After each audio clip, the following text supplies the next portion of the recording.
c'est Adèle. Voilà, je suis derrière la Tour Eiffel. J'ai découvert récemment une application qui me permet d'envoyer de l'argent à Madagascar et dans le monde avec les meilleurs taux. Il s'agit de Sendwave. Sendwave, c'est une application qui vient tout droit des États-Unis. C'est très simple. Vous téléchargez l'application, vous l'installez, vous mettez votre compte et votre numéro de téléphone et vous vous identifiez avec votre carte d'identité ou passeport et vous êtes libre d'envoyer à tout moment de l'argent à vos amis et à la famille au pays. Salama daholo, tonga soa eto amin'ny Sendwave. Ndao ary araka jerentsika kely ahoana ny fampiasana sy ny fomba fandefasana vola tsy misy sara miaraka amin'ny sandam-bola avo. Voalohany indrindra, soraty ny anaranao, ny adresy mailaka anao, ny numéro anao ary mamorona teny miafina.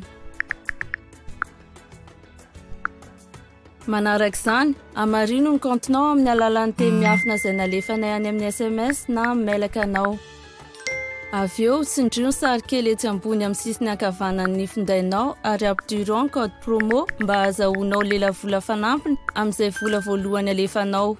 Raha toa ka handefa vola ianao, dia soraty eo amin'ny fafana voalohany ny anaran'ilay olona tiana handefasana vola ary tsindrio ny hoe ampiditra olona vaovao. Soraty ary ny anaran'ilay olona sy ny numéro an'ny olona handefasanao vola.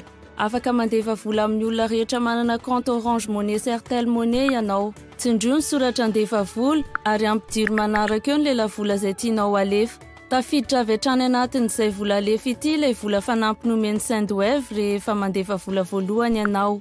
Tsindrio hatrany ny soratra mandefa vola ary ampidiro manaraka eo mombamomba ny karatry ny bankinao sy ny code postalinao. Tsindrio ny tohizana.